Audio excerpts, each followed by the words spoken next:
Hello, and thank you for listening to this Ringside Report Network podcast today. You can find more in-depth, exclusive written content on our website at ringsidereport.net. Before I hand it off to Dave and the team, I want to remind you that we are a listener-supported creator team. On our website, we would appreciate it if you supported our sponsors or purchased our exclusive merch. Branded clothing, mugs, and even jiu-jitsu gear, which are available only in our store.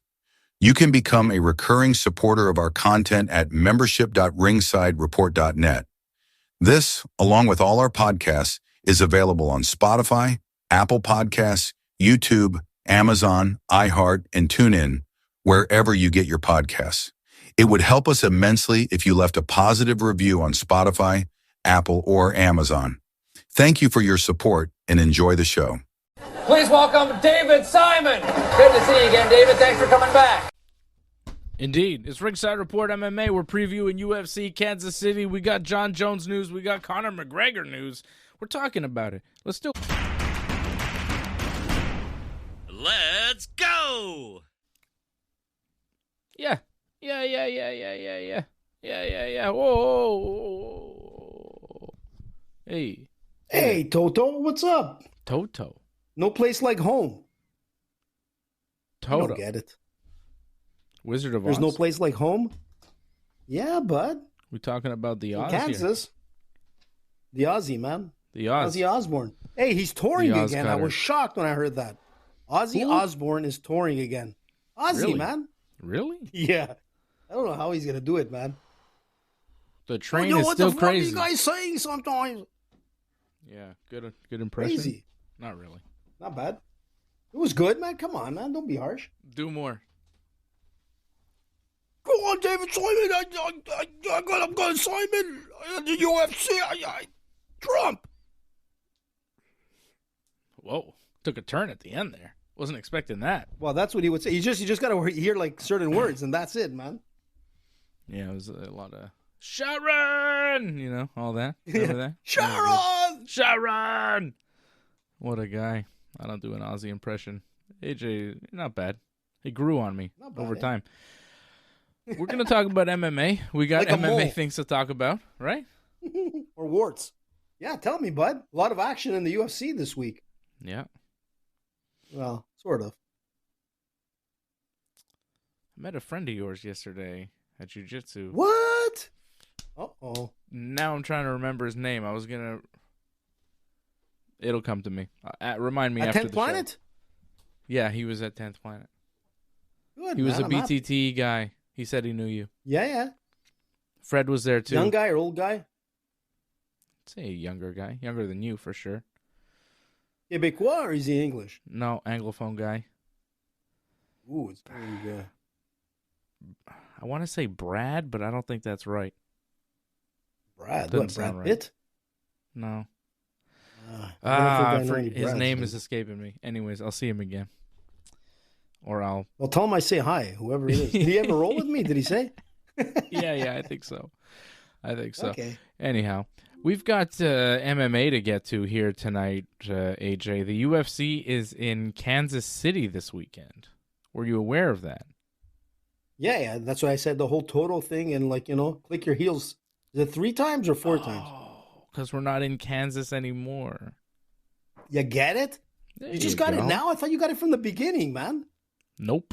Lost on Yeah. me. Went right over my head. AJ's good, man. AJ's making Wizard of Oz references. Interesting. The old one, not the new one, dude. I didn't know there was a like new one. old school.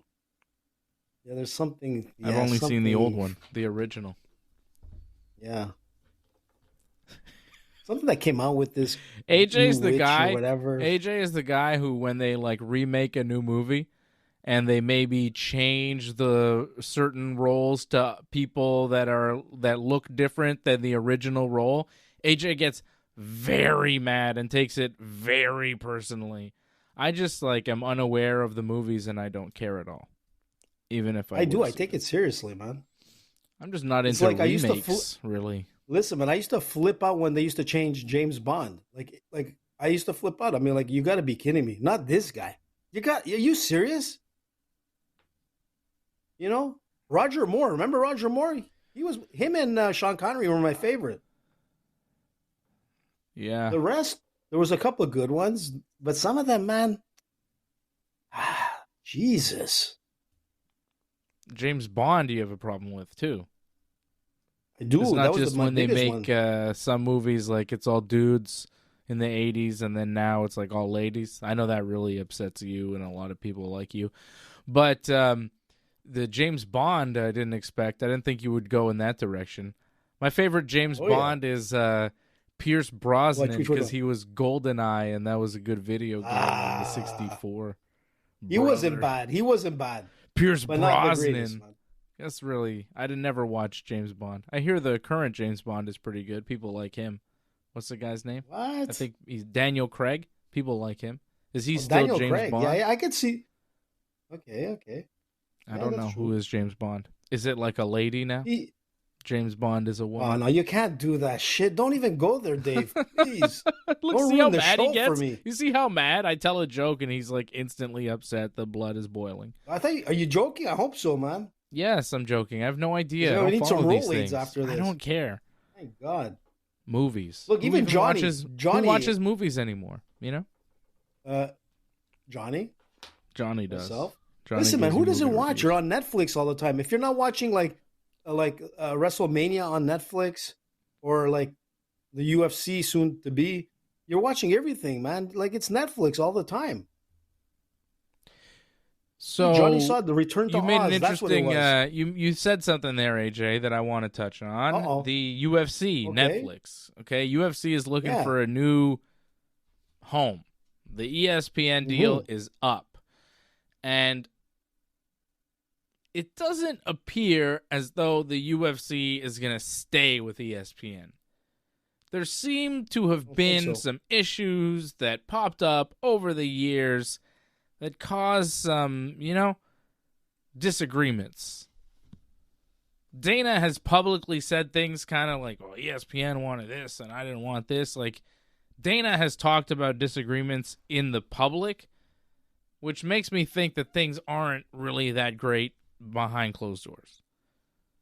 So I don't think ESPN is going to be the home for the UFC. I don't know if the UFC needs one home. Why couldn't some things be on ESPN? Like fight nights are on ESPN and then pay-per-views are on Netflix or something, You do different deals for your different events. Could do that. Historically, though, for the UFC, they've had one channel that they've been on, right?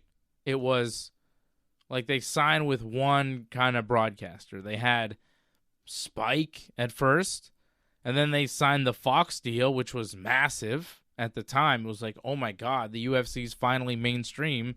Fox, they're going to do shows on Fox. Remember they had the big Cain Velasquez Jr. Dos Santos fight for the first Fox show? It was a big deal. And then after Fox, they did this deal, right, with ESPN. And now the deal is up. It's been several years, and they're looking for a new deal. And people are thinking Netflix. People are thinking Amazon Prime. People are thinking all sorts of different streaming services where the UFC might wind up. I kind of like the idea of UFC maybe doing it themselves. They already have UFC Fight Pass. Why not just say, well, it's more expensive now, but everything's on Fight Pass? I don't know if that would work. Kind of like what the WWE Network was at one point. I don't know where the UFC is going to go. I think Netflix is a place that makes sense. WWE and the UFC are owned by the same people, TKO, and WWE's on Netflix. So there's a relationship there, at least in the corporate sense, like the higher-ups at TKO are obviously involved in deals with Netflix. I'm not sure where it's going to go. And honestly, I think it's interesting, this negotiation period for the UFC, because I think it's the first time in their history where they enter a negotiation period for a rights deal in a position that's not really that strong. It's not a position of strength, whereas when they entered the Fox negotiations, when they entered the ESPN negotiations, I mean, business was booming. And the stars were there, and everybody wanted a piece of the UFC. But nowadays, you know, it's a good product. It's the only game in town for MMA, but MMA just isn't as hot as it once was. It's not as new as it once was. And it is a great sport. Obviously, I think it's the best sport. But the UFC is in a place right now where they don't have a lot of big names to draw. And that's what these companies are looking for when they're going to sign the UFC to a multi-year, multi-billion-dollar rights deal. So they got to be looking at it as, you know, what is the value here? Who do we have in the next 5 to 10 years that we're going to be able to put on our streaming platforms or TV channel or what have you that's going to draw people in and make money for us? Yeah, and but we know that's a tough one. And I don't know what the UFC is going to present. Like, that's the thing. The UFC at these meetings, they have to go, well, we have this guy and this guy and this guy, and they draw this, this, and this. So if you sign us, you're going to be getting this and probably even bigger because we got bigger things lined up for them. But who are those people that they're presenting? Like, who are the big prizes that they can say, we will offer, you will get this fight. This Conor McGregor will fight, and you will benefit from this. Jon Jones will fight, and you will benefit from this. Who are they going to? Paddy Pimblett will fight, and you will benefit from this? Paddy Pimblett's not a sure thing. He beat Michael Chandler. That was his last fight. He beat Chandler. He looked great. That was a huge thing for him. But Chandler, a little bit over the hill. Like, how does Paddy Pimblett really do against the elite of the elite in the division? Don't know. But, you know, he's a guy that's a potential star for the UFC, but he hasn't reached those heights yet. So the UFC can't really say, well, he's main eventing pay-per-views and doing this and that, and look at all this money we're making. It's all hypothetical with Paddy Pimblett. With a lot of guys, with Sean O'Malley, who they're trying to make into a big star. Like, you got to look at the UFC as who are the stars of tomorrow, who are the stars over the next year or two that are going to draw in a major way. And we watch this promotion each and every week. We do this show each and every week. And, you know, we're noticing a trend of, wow, the star power is kind of rough. And we're looking at some of these pay-per-views that they put out there, and you go, oof, they don't really have a lot of big names on these things. That next pay-per-view they have that's in Montreal, you know, it's rough. It's rough. So, I don't know what they're offering. And then I don't know what UFC is looking for as far as the financials to the deal.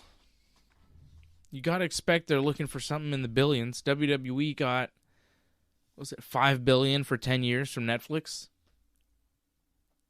They got to look at that deal and see it as a, you know, as a possibility. It's the same group, right, Dave? Yeah, but it's not. I don't think it's the same. It's not the same product, and UFC can't offer what the WWE can. The WWE can tell you, like, you bring us on, The Rock will appear several times. John Cena will appear several times and do things and be in big spots. The WWE is built different because, as Vince McMahon once said, the UFC will never work because they can't control who their stars are. He said that a long time ago about the UFC, and at this point, he has a point.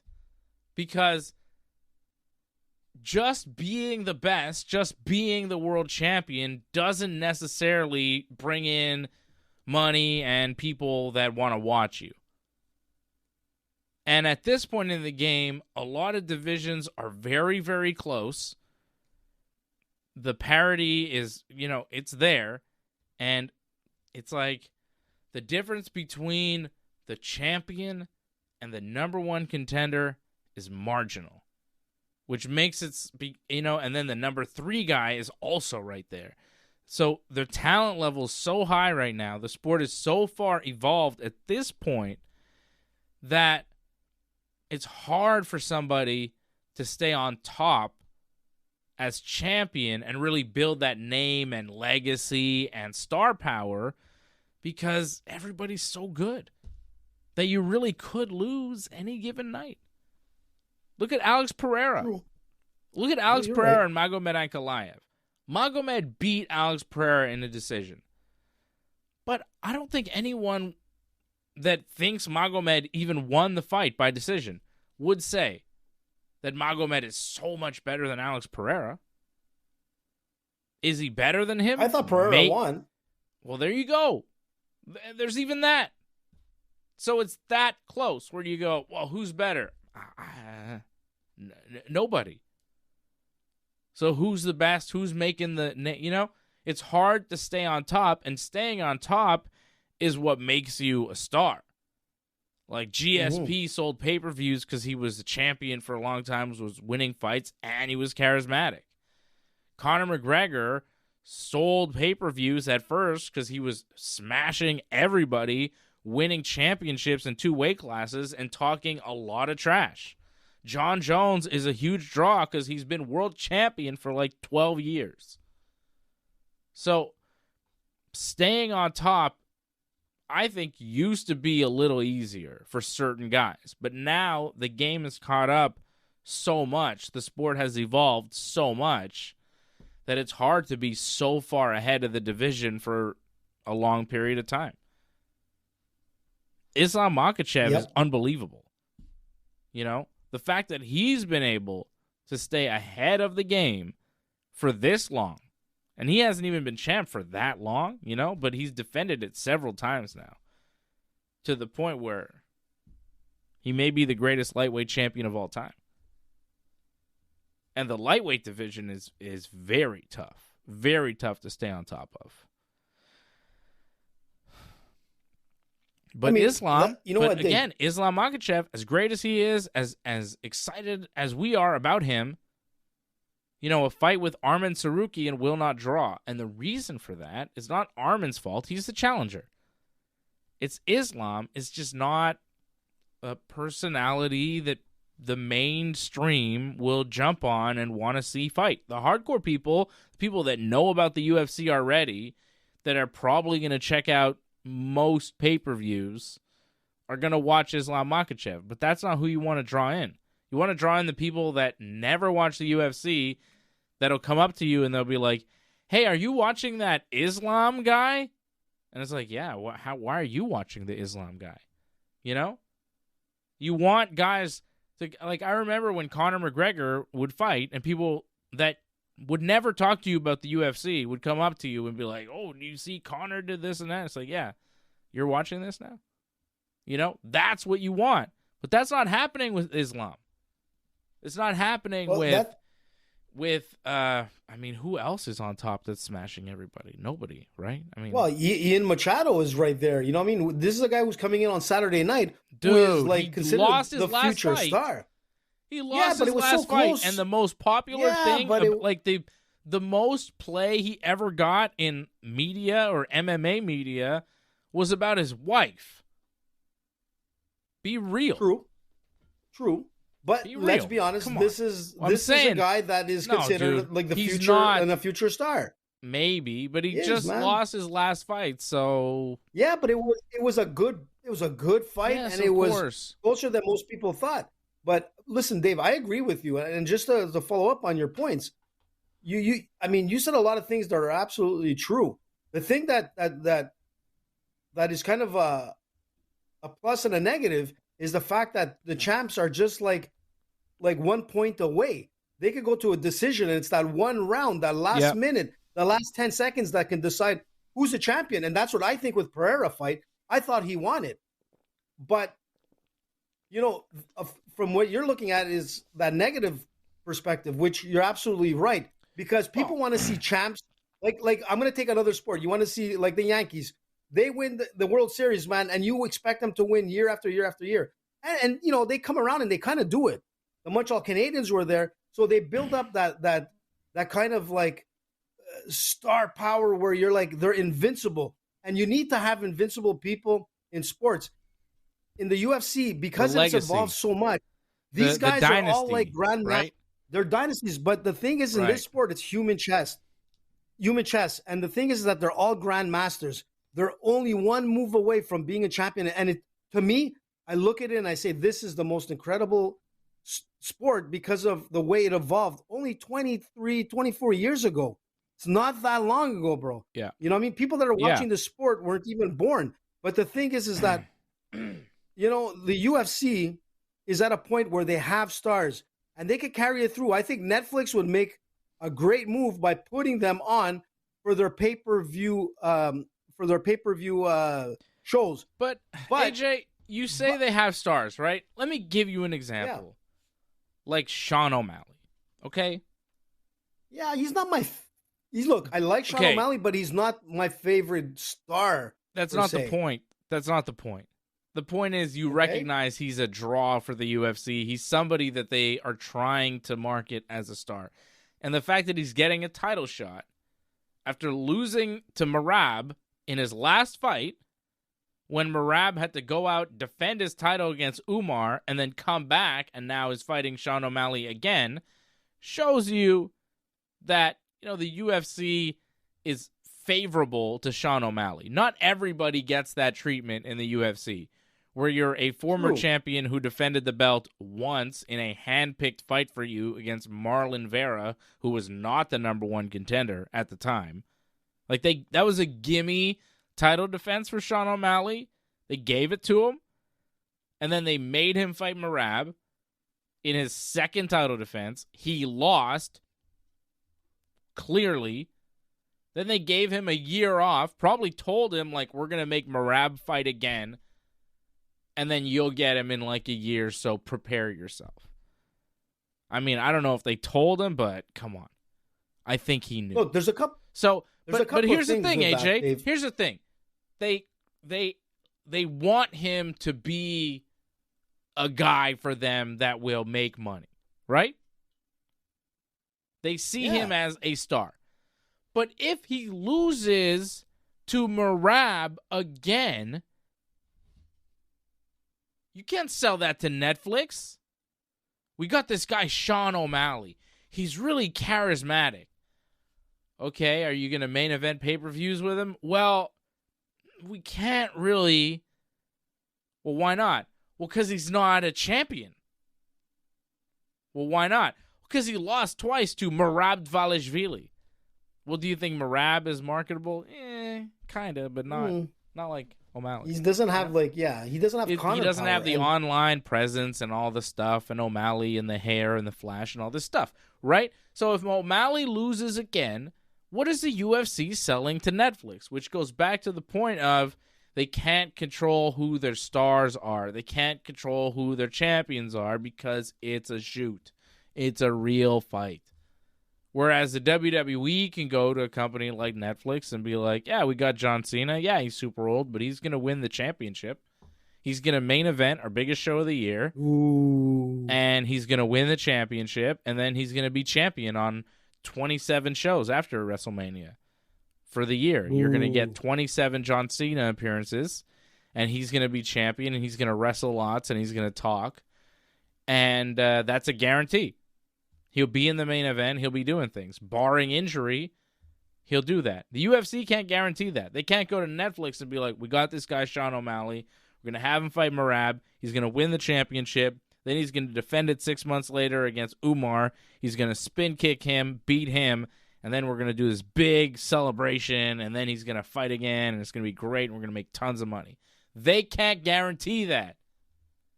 They can't guarantee much. which is why at this point in the game, because it's so tough, it's hard to really make a star. They try, but it's hard, man. You can't You're predict right. what's going to happen in a fight. Things happen. But you're right. But I think like the future fighters that are coming are going to have a little bit more pizzazz than some of them that have it now. Like Islam, the most pizzazz coming out of like if it's not Dagestan, it's Kazakhstan or one of the places is like a guy like Shavkat. He comes out and he kind of has this persona of like, the heel, in wrestling. He comes out, he's like he's I think so. I think he's pretty cool. Something. I think most people like Shavkat. Cool. And like, yeah, but you can like. But I don't think he's drawing in the mainstream. Shavkat Rakhmonov, who doesn't speak English, what's that gonna do? He's a great fighter. He's still, like, this is the thing, yeah. AJ, that you need to like kind of see out of the bubble sometimes. Like, you know what I mean? We're too deep in the bubble. Shavkat is exciting to us, but yeah, as like an actual I get your star, like for a real star for the UFC, Shavkat Rakhmonov, I don't think so. I'm telling you, no, big pay-per-views, but hear me out. Drawing like Alex Pereira was. Pereira was a big draw for them, and of course they're going to give him an immediate rematch against Magomed for the belt because they have to. If he loses again, they'll probably give him a trilogy fight because why not? Because money. Yeah, which could happen. But going back to what you were saying, my second point, like earlier, and going back to Shavkat, is this: they have a lot of potential stars to real fight fans, and I agree with you that outside of that bubble, people are not going to talk about Shavkat like they did with Conor. They're not going to talk about like Khabib. And like they did with like George, even if they weren't Khabib. Like people. Khabib was only a star after he fought Conor. No one cared about Khabib before he fought Conor. The only reason anyone cared about Khabib, also not to mention the only reason anybody outside of the UFC bubble ever cared about Nate Diaz is because they beat Conor McGregor when Conor was really hot and famous and everybody was watching him. The only reason Khabib and Nate got famous was because they beat Conor McGregor. And you know this. No, absolutely. But that's what I'm trying to tell you is the buzz was created. The only thing that the UFC needs to do now is that they got to get, like, I'm telling you, like, Conor. If I had my way, I'd say they got to get Conor, but every fighter should have some kind of manager, like in pro wrestling, that if you can't speak like a freaking, like a Shavkat or a freaking Islam or whatever, you get your manager to talk trash for you, and then you build up. I know, dude. I know it sounds crazy, but you got to build it up. That's because not the future of the fighters are going to be most fighters out of North America that don't speak English, coming from South Korea or coming from Kazakhstan or coming from Dagestan. Yeah, these are where most of these fighters are coming, and they're all killers, including Brazil. Brazil's making a bounce back. There's a lot of killers, and one of them is coming up. Is Carlos Prates fighting Garry, who's half Brazilian. These guys are killers.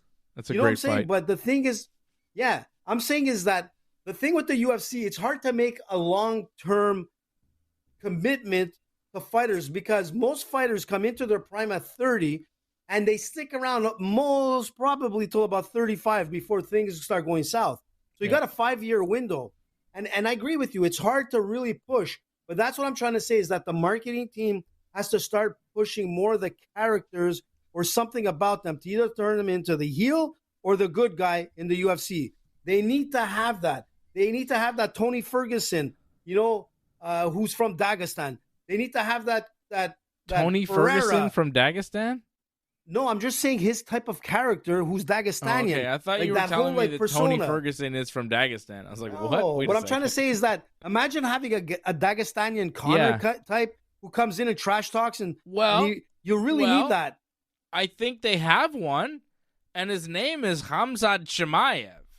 He just doesn't fight ever. That's the problem, and you're right. He is that guy. This guy could be a megastar for the UFC. And we've been waiting for his star to rise, and it just hasn't happened for many different reasons, some of which are unclear. Is he fighting Dricus or what, dude? Yeah, it doesn't make sense, What are but we you're doing? right. Well, that's the thing with the UFC. Or is it going to be I don't know how Caio they're- Borralho? That guy's... Look, come on, man. That guy's he's good. Caio. I love Caio, man. Caio Borralho. Yeah, but that's another good example where we know him. I think he's fantastic. He's part of like the Fight Brazilian Nerds. fighting nerds. Fight You know what I mean? Nerds is And the you know best. what? They are the best. They're 24-0, man. I'm joining These Fight guys are Nerds. I'm joining Fight Nerds, Yeah. bro. I'm joining the team. But I think this is what the UFC needs to do for the They're future. all killers. They got to start. Yeah, but you see what I'm trying to say is that they're 24-0, the Brazilian fighting nerds. So we got to go back to old school where we used to see like teams against teams per se. So we got to start like getting rivalry. If it's not going to be the individual, it's going to be based on that team to hype it up. Like, Wow. talk trash between the fighting nerds of Brazil against Let's the do that. Dagestanian like lions. Let's do That's that, what you gotta AJ. do, Let's man. hype it up. Let's get hyped Yep. about the Fight Nerds. Who's the because best? I don't think we talk enough about the Fight Nerds. These Brazilian guys 24-0. who 24-0, wear man. the fake glasses. They all wear them. You got Caio Borralho, who's making a name for himself at middleweight. He was the original Fight Nerd. And he's got this whole team with him. Borralho undefeated in the UFC, 17-1. He's like the number 6 guy at middleweight right now, but he's on his way to getting the title shot. He is right there. Just beat Jared Cannonier in his last fight. Knocked out Paul Craig before that. Caio Borralho. And now on Saturday, AJ, we got another guy, Carlos Prates. Prates, 31 years old from Brazil, 21-6. Another one of these Fight Nerds. I think I picked the Fight Nerds on the last UFC card, and I did well with the Fight Nerds. The Fight Nerds don't lose. Yep. You got to go with the they're nerds. 24-0, Who was the man. nerd on the last one? Wasn't there a Fight last Nerd on the one? last one? Maybe. Yeah, there was, what's his name? Hold on a sec. I thought there the was last a Fight nerd Nerd was- on the last UFC card. But I'm not Hold on a seeing- sec. Hold on a sec. Jean who was the Silva. fight nerd? Jean Silva. Yeah, Jean Silva, Fight man. nerds. He was He knocked good, the man. hell out of Bryce. Oh, he submitted Bryce Mitchell, right? That was on the last one. Yeah. Jean Silva, he's crushing people at featherweight. 16-2, 28 years old, also undefeated in the UFC. I mean, the Fight Nerds The are all beast. over the place. Borralho, Silva, Prates. I love it. You're right, man. But Dude, that's what I'm saying is that like They're unstoppable. it's got to go. They're unstoppable. Well, that's and what right I'm now, AJ, let me tell you something. Carlos Prates plus 100 underdog to Ian Machado Oh. Garry. Plus 100 the underdog at bet99.com. Ian Garry minus 130 the favorite. Ian Garry is very good. Well-rounded, dangerous in many aspects, good grappler, solid stand-up, 27 years old, 15-1. And that one loss was in his last fight, a unanimous decision, a tough fight, a close fight against the great Shavkat Rakhmonov in what was called, back in December, a UFC welterweight title eliminator. Except Shavkat won, and he's not getting the next title shot. So what's up with that? He got Anyways, eliminated. He didn't get eliminated. He won the Eliminator. Yeah, but he's not fighting, so he might It's have like been winning like, the Elimination put on the Chamber, shelf. man. You get the shot at Mania, brother. He should have got the shot at Mania, but they took Shavkat's shot away. I think Shavkat got hurt, but whatever. I'm going to say he got screwed. Hey, Antoinette. I hope Antoinette is not upset at me still. We got to make it up to her. Shout out Antoinette. Leafs go! I'm gonna cheer for the Leafs for Antoinette.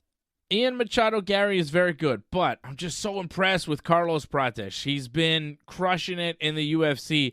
He's been knocking A beast, man. everybody out. He was on Dana White's Contender Series in 2023, won with a second-round knockout. And since then, he's won 4 straight, all by knockout, and has not seen the third round at all. He knocked out Neil Magny in his last fight with a shot that seemed to just graze his temple and knocked Magny out cold, flat on his face. Carlos Prates has scary power. He's calm, cool, collected in the octagon. Very calm. Like, just relaxed, at home. This Fight Nerds team is on another level right now, and Prates has crazy power. No wind-up, no tells, just explosive, just boom. And it's just not coming from crazy muscle. It's not coming from, like this big. It's just every shot hits you like a truck. I think he's made of rocks. I don't know what's going on. But the way he hits people and they fall down is eerie. Like, his power is something else. So I like Carlos Prates in this fight. And I think he's going to knock out Ian Machado Garry. I think he's going to not only beat him, I think he's going to put him down. Because he's on this roll right now where I think he's like a little bit unstoppable. And I think this fight here for Carlos Prates, if he does what I think he's going to do, is going to be a big eye-opener for people where we go, oh, okay, we have a new contender on our hands. Another one of the Fight Nerds. Caio Borralho is a legit contender at 185. John Silva is a legit contender now at 145. And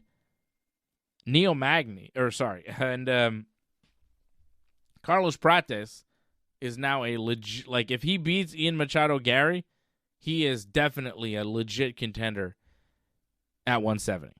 The Fight Nerds are all over the map in the UFC. Are they the new, Team Khabib? Like you talked about team versus team. Imagine Team Khabib versus the Fight Nerds in some sort of tournament. Well, that's what I'm saying. That's how you hype it up, man. That's how you hype it up, man. You go back to, like, almost like the old school ways by bringing like a modern twist to it. Like, you got to build it up. You got to build out that hype, because unfortunately, the Gastanians are like the best, but they don't have the best charisma. They don't have the best, like, Connor power. Fight Nerds are fun. They got a gimmick. They are, and that's the thing. But that's what it comes down to. It's the gimmick, man. You got to find that gimmick. Look, man, this guy, but he's no gimmick. He's the real deal. This Carlos, man, he has unbelievable power. The guy has laser striking. He lands about 57% of his shots, significant strikes are on the mark, 57%. And they are 57% that are on target, man, that do damage. He's finished all of his last 5. The guy is going out not to just win by decision. He's going out to hunt and kill. And that's the thing with Garry, because if Garry doesn't, if Garry doesn't come out aggressive and try to overwhelm this guy, it's going to be a rough night, because, I'm going back and forth on this all week. I'm like, Garry is like, he's a beast. He's 15-1. He had a really good fight with a Shafkat where they thought Shafkat was just going to break him down and eat him up. And it went, man. It was toe-to-toe. It went the distance, and that's the difference. Ian Garry can take a beating and go the distance. So it gets really tough.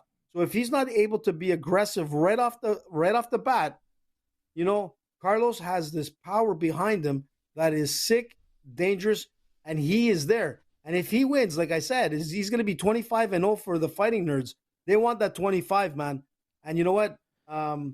They're making a mark in the sport. There's a reason for that. Their training camps, they're really a good oiled team, man.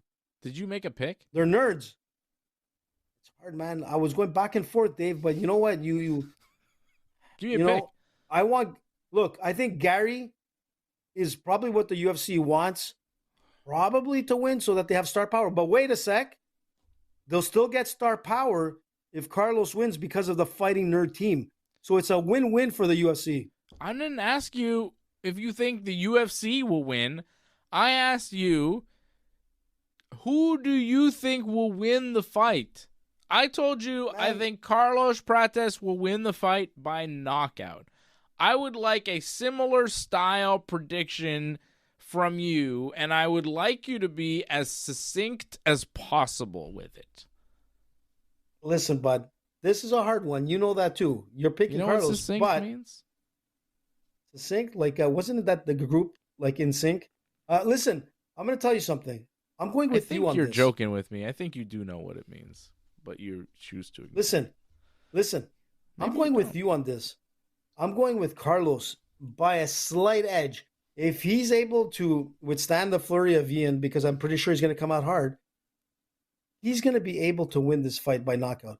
I think it's going to be a crazy night, and I think the UFC wins. Either fighter wins, the UFC wins. You definitely don't know what succinct means because you were not succinct in that answer, AJ.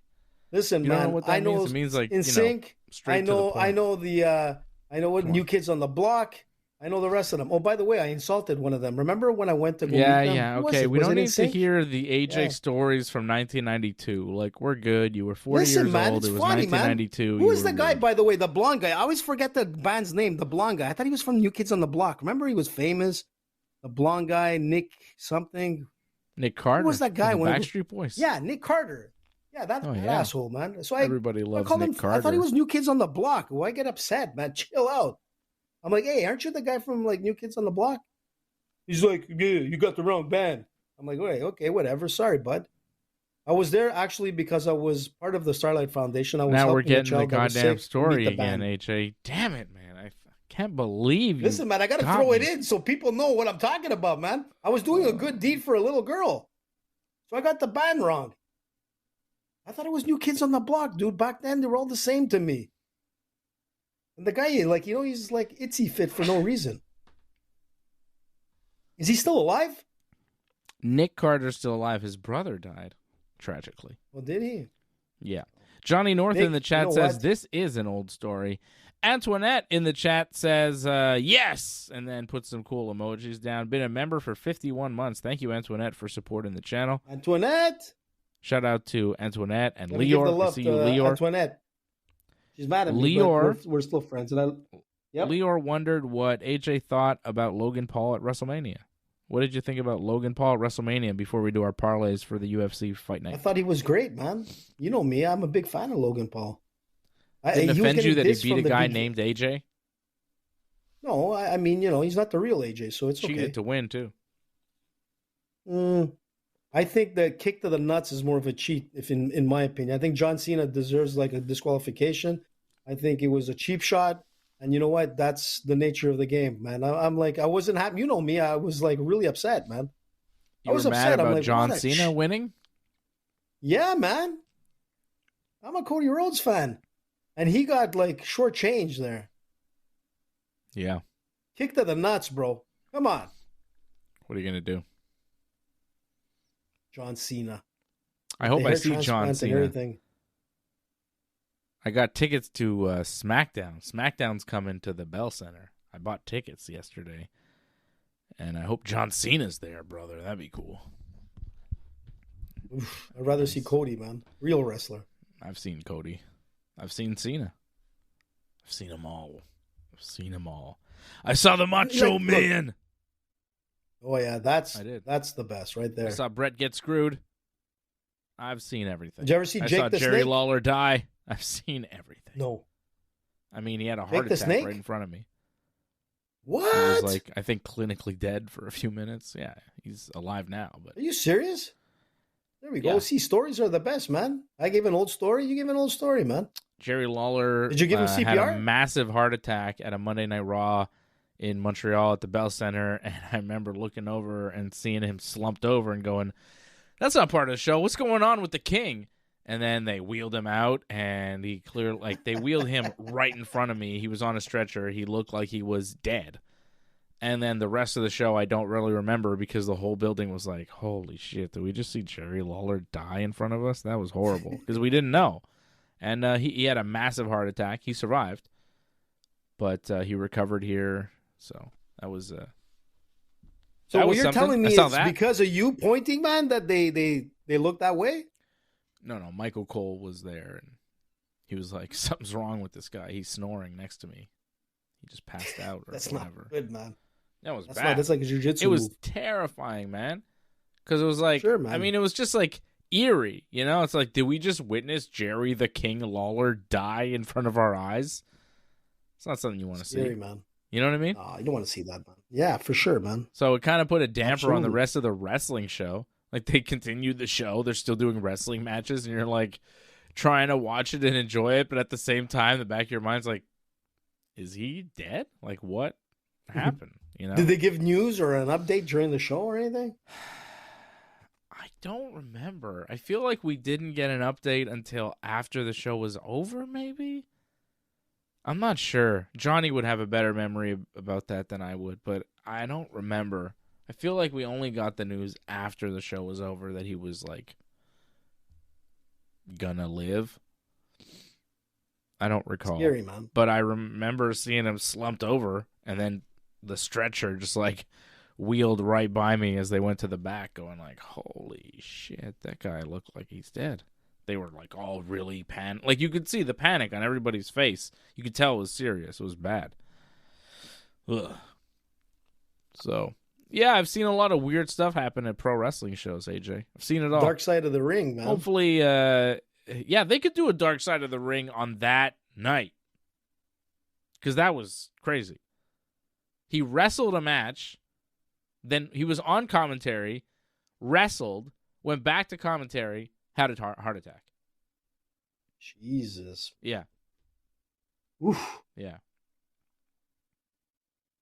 Johnny says he was What? outside talking to Sly when this happened. Sylvan! Yeah, but did we find out that Jerry was, like, gonna be okay or not? I mean, still alive? Did we know he was not dead while Raw was still going on, or do we only find out like that night, like later that night or the next day? I don't remember. It's a long time ago. I don't know if John remembers. John's always my historian on these things. Catch John and I tomorrow night. We will recap the Raw after WrestleMania and everything going on in the WWE. The Rock doing damage control for not showing up at WrestleMania. Went on the Pat McAfee show and was like, "Oh, it's not my fault. I was never supposed to be at Mania anyways. I was only at the Chamber because they weren't selling tickets because Triple H is a total doofus and he doesn't know how to run his company and he's a Rudy Poo candy ass." And Ari Emanuel called me personally and said, "Please, Rock, please. We're not selling tickets for the Sky Dome. We need you to show up." So I did, and then we needed to do an angle, so I did the thing with Cena, but I was never supposed to be part of it. It's all about John. I'm being selfless. Very funny. Very funny words from The Rock this week. Very funny that, like, everybody's mad that The Rock didn't show up at Mania or the Raw after Mania, and then he's like, let me go on Pat McAfee's show. Probably called up Pat McAfee and was like, can I come on your show? And he's like, of course, you're The Rock. And then The Rock goes and says, well, you know, I was never supposed to do it, and, you know, it's not my fault, and people shouldn't be mad at me. They should be mad at Triple H and the WWE. It's their fault. And people were like, we see through this, what you're doing here. It's very obvious, Dwayne. You couldn't have shown up at WrestleMania for 2 minutes? Couldn't have been there? Yeah. How come you can't be there? What are you doing? It only made your bread and butter, man. I mean, Let's be honest, man. It's just a little... It's just like, okay, if he didn't do the interview afterwards, I think it would have been more acceptable for him to have not been at WrestleMania. Because you could wonder, maybe he's doing a movie. Maybe he's really busy and he couldn't get out of whatever. Maybe but he's sick. The fact that he anything. goes on the You can Pat make any McAfee excuse. show like the next day and was like, oh, I was never supposed to be there. It's not my fault. It's kind of like, seems like maybe you could have shown Cheap. up. That's not cool, dude. I'll be honest. From a PR perspective, man, you know, whoever advised them to do that failed. Because it's better to be outside and people can make whatever assumption. And he could have been, listen, I was sick, you know, whatever. I just couldn't make it. Yeah. But, you know, backtracking, it's like, It's just, you know, the damage control not cool, afterwards man. is odd from The Rock, you know? Yeah, Oh, it it's wasn't my weird, fault. man. Anyways. Yeah. what were you Antoinette doing, man? says she Plucking met your hair? Andre the Giant when she was 7 years old. And then she body slammed Yep. him and hit the big leg drop, brother. Took him out. took him out. I know. Antoinette met everybody, man. That wasn't part of her story, but I assume the rest of it. You know, she met Andre, Antoinette and then I assume she body man. slammed him straight to hell. Okay. Let's do She's a bigger celebrity than Ringside. You know that, Antoinette. She hangs around with Pitbull. She hangs around with all kinds of like celebrities. Antoinette's famous, man. I hang around with Fred Garcia. That's true. Pretty we do. Good. And we saw, and let's talk about Fred Garcia. He's not here. Give him a lot of kudos. He's not here tonight. Why is he not recovering here? from his ADCC fight. He had 2 very like heavy fights. The guy's recovering. So kudos to Fred, a member of our show that's fighting now as we speak not in real time, but like he fought on Saturday. He was at one of the top competitions in the world, and he did very well, man. Like, you know, he represented like Ringside Report. Unfortunately we weren't there because, you know, just like The Rock, you know, we got committed to some things, and Fred's fight was too late for us to be Fred's there. But fight we was gave him a lot of like support. at 7:00 at night, and I thought it was going to be earlier in the day, and we had to watch WrestleMania, so it was, you know.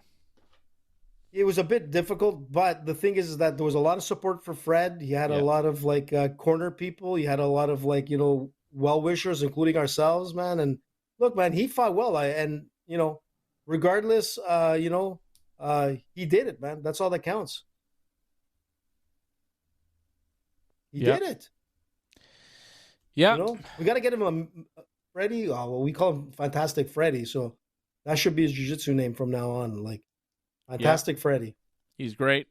FF. I was on the mats with Fred Monday morning and last night. So it was great to... he's a beast. Yeah, he's the man. He's great. He's great. Rolled with Fred, this week a couple of times.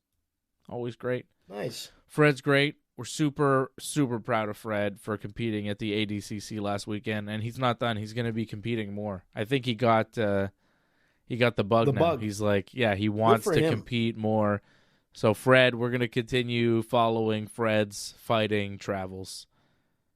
And then maybe we'll start competing too. Fred's doing it. It's I've competed a lot in the past, man. Yeah. But you know what? Right. I got to get... You should do it again, though. I competed quite a bit in the past. I will. I'll do it in like the old man's division, like at some point. Yeah. But yeah. Fred had corner men. Fred had people. John, don't worry. He had coaches. Yeah, he had better than us. Oh, he had. Yeah. Well, I don't know about better than us, but I'll just tell you is that he had like really good coaches, and he had a lot of support. In his corner. So that's good. If you had Lewis, it's a different story. Good. Lewis is great. And listen, talk about corner men. Dave didn't want to talk about this, but coming to UFC Montreal, we have the great George St. Pierre who's going to be cornering one of the fighters. And I'm pretty sure it's going to be Eamon Zahabi. Am I right, let Dave? me do parlays here for the UFC Kansas City. Talk about it. Well, I mean, what do you hate George for, bro? I don't. I just don't think it's news that he's going to be in a corner. I don't really care. I think it's news. Okay. I want to people want to know that George is going to be there, and he's not only going to be like watching it, he's going to be cornering, dude. Great. Kind of like Gretzky when he was coaching. Which I've seen George corner people before. Yeah, and it didn't go so well either. Sometimes it did, sometimes it didn't, depending on the fight. Yeah. Anyways, Carlos Prates and Zhang Mingyang. These are my fights. Oof. Wow. Really? Okay. That's it? Yes. I don't think Anthony Smith is going to win. Buddy. What? I thought you were going to go with Chikadis. No, I don't think Chikadis is going to win either, but I'm not betting on the other guy. I'm going with Prates plus 100. Zhang Mingyang minus 500 to beat Anthony Smith. It's 20 that'll get you 48 over at bet99.com. That's the Team Dave parlay, keeping it real simple this weekend. And so we have Ian Machado Garry, Carlos Prates in the main event this weekend in Kansas City. Then you got Anthony Smith and Zhang Mingyang in the co-main event. Then you got Giga Chikadze and David Onama at featherweight. Michel Pereira against Abus Magomedov. A middleweight fight, Randy Brown and Nicholas Dalby. And Andre Muniz against Ikram Aliskerov, another middleweight fight to round out the main card this weekend in Kansas City. And then you got a bunch of people that you've never, ever heard of fighting on the undercard. Some people you heard of, but not really. AJ, what's your parlay for this thing? What do you have for me? Look, I'm going to go wild on this card because I was doing pretty well. I was 3 weeks, 3 fights. I pulled out some good money with my picks. This time I'm going like long. I'm going with a long card. So I'm starting off the night with Andre Muniz over Ikram for the win. Then I'm going with Randy Brown, who's about 6 years younger than Dalby, but, I think he'll be able to take this. And, going with Michael Pereira, who's one of the most exciting fighters, in my opinion, could have been something if he really had, like, a little bit more skills. A 31-12, man, this guy is, like, it's hard to go against him, but I'm going with Abus Magomedov on that one. Yeah, I think Abus wins that one, too. Yeah, and Michael's going to bring out an interesting fight and whatnot, but yeah, it's going to be a tough one. I'm going to be going with David Onama. Chikadis has been gone for a while. Yeah. 15-4, but this David Onama, very active. Winning some pretty good fights, 13-2. Then, unfortunately, I'm surprised to see Anthony Smith again. I love Anthony Smith, one of my favorite fighters, but it's going to be a tough one against Zhang Ming Yang, 18-6. So I'm going with Zhang. And then I'm going with you, Dave. I'm going with Carlos Prates. I mean, we might be completely wrong on that one, but this guy is a fighting nerd, and this guy is something phenomenal. He comes in and he finishes all his fights. It's going to be tough, man. Ian doesn't do what he does. He's getting knocked out. There is your crazy parlay, AJ. It's a 6-fight parlay. 20 will get you $1,045.76. It is a huge payout. Huge. 20 gets you $1,000. That'll pay for your Nintendo Switch. Randy Brown minus 280. David Onama minus 180. I bought a Nintendo Switch today. Nintendo Switch 2. Waiting for that thing. Did you? Well, congratulations. Thank you. Zhang Ming Yang minus 500. And Carlos Prates plus 100. Andre Muniz plus 380, AJ. Yeah. They're trying to go underdog. big. Ikram there was a lot of hype on Ikram, but he's I think Muniz could win. And then Abus Magomedov plus 115. This is a huge, huge parlay from AJ. 20 gets you 10.45.76. Randy Brown, Onama, Ming Yang, Prates, Muniz, and Abus. You took my parlay and expanded it. I have Prates and Zhang Ming Yang, and then you did that and then added 4 fights to it. 2 of them underdogs. Haymaker, Haymaker asked if Ian's submission or not late. Listen, man, we went the other way. We actually went with Carlos for the knockout. Carlos Prates by knockout. Yeah, and it's hard to go against Ian Garry, but the fight nerds have been phenomenal. They're 24-0 as a team, and I think they're going to make it 25 on Saturday. These guys are the I guess the stepping in Dagestanians in a sense, man. They're a great team. It's a new great team out of Brazil. It's like the new Nova União. Remember when Nova União was really hot in the UFC? Yeah. Or before them, of course, American top team. Brazilian top team. Always there. But Brazilian top team. No, the gym that Shoot the Box. That was a huge team in Brazil where it was just the thing is in MMA, iron sharpens iron. So if you get a bunch of guys in a room that are really good and they train with each other and they spar with each other, they're all going to get so much better. That's how it's going with Team Khabib, and that's how it seems to be going with these fight nerds. You got John Silva, you got Caio Borralho, and you got Carlos Prates. They're all finishing people. They're all undefeated in the UFC. They're in different weight classes, and they're really coming on strong. I think 2025 is going to be the year of the fight nerds, where MMA as a whole, MMA consciousness really becomes aware of the fight nerds and goes, oh, these guys, when these guys show up, we bet on them. Like now Carlos Prates is an underdog, but it's like if Carlos Prates had this record and was knocking people out, but his name was Carlos Nurmagomedov, he'd be a huge favorite. You know what I'm saying? Like there's something with the Dagestani guys when they go and they fight, they're like favored more than they should be because they have the record, but they have the name and they have that aura. Whereas I don't think the aura is there on the Fight Nerds yet. People haven't really clued in because they all have like Brazilian names, so you're kind of like, oh, by the name you can't really tell because there's tons of Brazilians in the UFC. But if you clue in and realize, oh no, this isn't just any ordinary Brazilian, this is a Fight Nerd Brazilian. This is a different team here. They're not part of this team or that team. They're part of this specific team that's kicking ass. People are going to zero in on it and become more focused on these guys. I got a lot of faith in the Fighting Nerds. And the Fight Nerds, man, overall, when you look at them, I mean, you always think of Brazilians obviously having like the predominantly like submission, specialty. But these guys, man, are very, very well-rounded. Stand up or ground, as you saw like last week, which was insane, They're good. It was scary. They're good. Man. And they're getting better. They're young. They're a young team of killers, and they're training all the time, and they're serious, and they're enjoying themselves, and they're winning fights over and over again in the UFC. When you think about it, like, the way he submitted Bryce Mitchell, I mean, regardless if you like or hate Bryce Mitchell, which I know you don't like him at all, he's controversial and everything. Yeah. But his grappling skills and his wrestling skills were there. Okay. Like, to get this guy down, they're okay. But, like, I'm saying, he's a high-level wrestler. And you wouldn't think that because a lot of the odds... He's not a high-level wrestler. That's Bryce his Mitchell is forte, not man. a high-level wrestler. Well, according to a lot of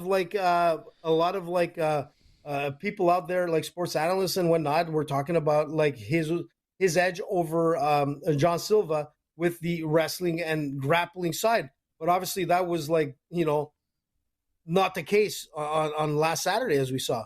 I mean, that's what I'm saying. John Silva, the Fight Nerds, are not just grapplers. They're great stand-up fighters as well. They're a very, very well-rounded team, man.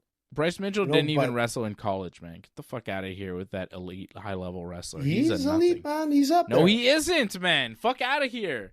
That's a disrespect to people who can actually wrestle. Yeah, I know, dude, but he was a high school wrestler. Man. He wasn't even a state champion. He finished 4th in the state championships as a senior in Arkansas, which is not even like a top wrestling state.